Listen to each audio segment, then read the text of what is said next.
Hey, look, Rich, we got a great guest to come on here and talk all about this very important topic. Very pleased to have with us Daniel Turner, who is the founder and executive director of Power the Future. Daniel, welcome to Made in America. Thank you very much for having me on. And then there's another headline that America could be energy sufficient in 2020. We're creating all of these jobs. If we make a trade deal with China, they want to buy a lot of energy from us, creating even more jobs and reducing our trade deficit. I mean, we're living here in parallel universes, aren't we?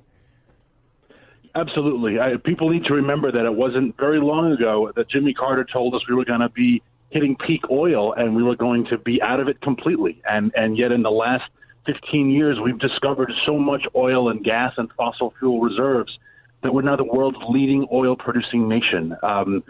We are on a path to real energy dominance, as President Trump calls it. So it's crazy to think there are people who are going to run against him on reversing this very positive trend. Well, yeah, absolutely. But, you know, it seems to be here's the problem.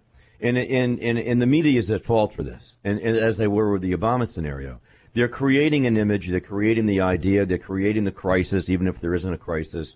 And which is really ironic because they're accusing the Republicans of manufacturing a crisis, when in fact, remember, when the libs do that, it's exactly what they're doing. That's a litmus test. But yeah, they're creating the acceptability to start going back to anti-fossil fuel. It's wrong. It's morally wrong. We can't do that. So exactly, and that's where that's going. The folks who are pushing this, if they knew the slightest bit about energy policy and also how our electric grid works, and to think they have the power to tinker with it, I am sure Ms. Ocasio-Cortez, for all of her intentions, has no idea how many megawatt hours it takes to generate, needs to be generated for New York City to be powered. Right? Does she know where it comes from? Does she know what a coal-fired plant generates in megawatt hours? How about the nuclear reactors?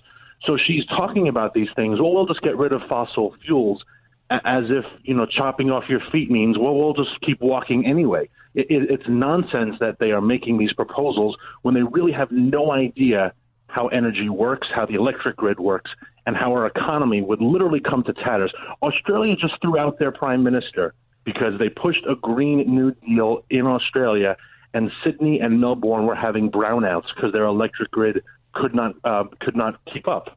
What would happen in America if that were the case? What would happen to our economy?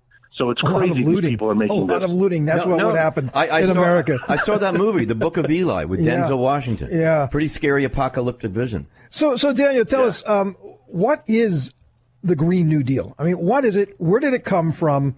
And, unfortunately, we're going to be hearing a lot about it, so we better know, how did it originate?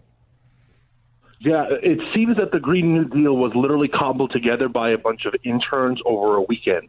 And I'm not being facetious. This is not ridiculous. A serious. But they had a good time. They had Kentucky Fried Chicken, white meat only. I just want you to know that. They laid it out for them completely. Maybe coleslaw. There is some green component to it because they talk about being fossil fuel free, but the vast majority of the Green New Deal is really just straight statism and Marxism. It's guaranteed income, guaranteed jobs, free education, free healthcare, free housing. So there is more of a New Deal component to this than a green component. So this is not just about energy. I mean, this is this is a lifestyle. This is the whole social fabric of our country. Well, it's wealth distribution. That's what it is. Redistribution. Right? Redistribution. So, Rich, I mean, how does Michael Bloomberg run for president in a party like that? I mean, he's all, of course, climate change. But the Green New Deal, as Dan just told us, it's not about fossil fuels. I mean, it goes way beyond that. I mean, it's like they want to outlaw him.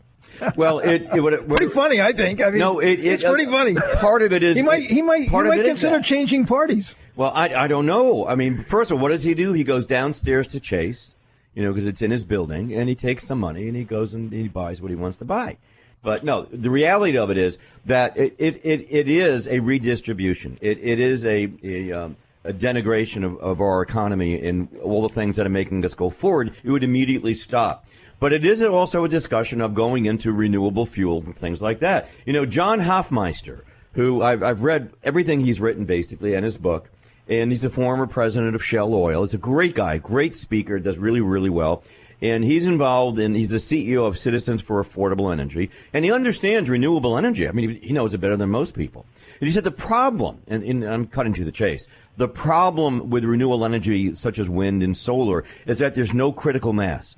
And you said it at the beginning of the show, the top of the show, Neal. That is, we need megawatts of power to run a city like New York or a state or General Motors in Detroit or a major steel company. I mean, a manufacturing company. And with these renewable fuels, you don't have that critical mass. Not today, not tomorrow, maybe in the future. It doesn't exist right now. That's a major...